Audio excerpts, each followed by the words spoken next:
Hi అండి, అందరూ ఎలా ఉన్నారు?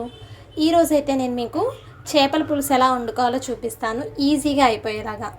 కావాల్సింది ఏంటంటే ఇదిగోండి, చేపలు ఇలా చక్కగా తీసుకొని శుభ్రం చేసుకొని ఇలా పెట్టేసుకున్నాను. అయితే ఇవేమో పులుసుకి, ఇవేమో ఫ్రైకి అని చెప్పి పక్కన పెట్టుకున్నాను. అయితే ఇప్పుడు పులుసుకి మనకి ఏం చేయాలి అంటే ఇలా 2 పెద్ద ఉల్లిపాయలు అనేది చక్కగా ఇలా సన్నగా కట్ చేసుకొని పెట్టుకోవాలి. అలానే పచ్చిమిర్చి కూడా నిలువుగా కట్ చేసుకోవాలి. ఒక్క టమాటాకాయ సరిపోతుంది. కొంచెం అల్లం వెల్లుల్లి పేస్ట్ ముద్దనమాట, ఇంకేం అవసరం లేదు. అలానే నేను ఇందులో కొంచెం జీలకర్ర అనేది యాడ్ చేస్తాను.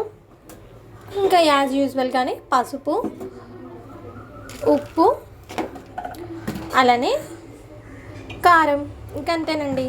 ఫస్ట్ మనం ఈ ముక్కలకి చక్కగా పసుపు, ఉప్పు, కారం అనేది చక్కగా పట్టేలాగా మనం కలుపుకోవాలి. ఇప్పుడు ముందైతే మనం పసుపు, ఉప్పు, కారాన్ని యాడ్ చేసేసుకుందాం. ఇక్కడ చూస్తున్నారు కదా, పసుపు, ఉప్పు, కారం ఇలా ప్రతి ముక్కకి పట్టేలా చక్కగా కలిపేసుకోవాలి. ఇప్పుడు అల్లం పేస్ట్ ముద్ద ఉంది కదా, దీన్ని కూడా చక్కగా అన్ని ముక్కలకి పట్టేలాగా ఇక్కడ చూస్తున్నారు కదా, చక్కగా ఇలా అన్నీ కూడా కలిపేసుకొని ఇలా చక్కగా ముక్కలు అనేవి అడ్జస్ట్ చేసి పెట్టుకోవాలి. ఇప్పుడు మనం ఇందులోకి జీలకర్ర, మనం ఆల్రెడీ కట్ చేసి పెట్టుకున్నటువంటివి ఇవన్నీ కూడా ఇందులో వేసేసుకోవడమే.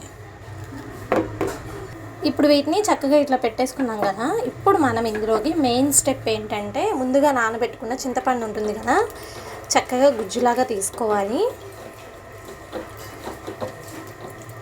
ఇలా చూస్తున్నారు కదా, నేను చింతపండు మొత్తాన్ని కూడా ఇలా గుజ్జు తీసేసుకున్నా. ఇంకా దీన్ని చక్కగా ఇలా మనం దోశలతో వడగట్టుకుంటూ దీంట్లో పోసేసుకోవడమే. చింతపండు పులుసు పోసిన తర్వాత నేను ఇందులోనే ఒక గంటి ఆయిల్ అనేది కూడా పోసేసాను అనమాట. ఇలాంటి గంటితో ఒక గంట ఆయిల్ అనేది పోసాను. ఇంకింతేనండి. ఇంకా చక్కగా కూడా మనం స్టవ్ ఆన్ చేసుకొని స్టవ్ మీద ఈ చేపల పులుసుని పెట్టేయడమే. ఇంకింతేనండి. మనకేంటంటే ఈ చేపలు మొత్తం ఉడికిన తర్వాత ఏమవుతుందంటే నూనె అనేది వదిలేస్తుంది అనమాట. ఇంకా చేప మనకు ఉడికినట్టు అర్థం. చక్కగా ఈ కూర అంతా దగ్గరికి ఉడికిపోయిన తర్వాత స్టవ్ ఆఫ్ చేసుకోవడమే. మినిమం ఒక 20 మినిట్స్ టైం పడుతుంది. 20 మినిట్స్ తర్వాత మీకు చూపిస్తాను. ఒకసారి మూత తీసి చూపిస్తాను మీకు. చూస్తున్నారు కదా, చక్కగా ఉడికిపోతుంది.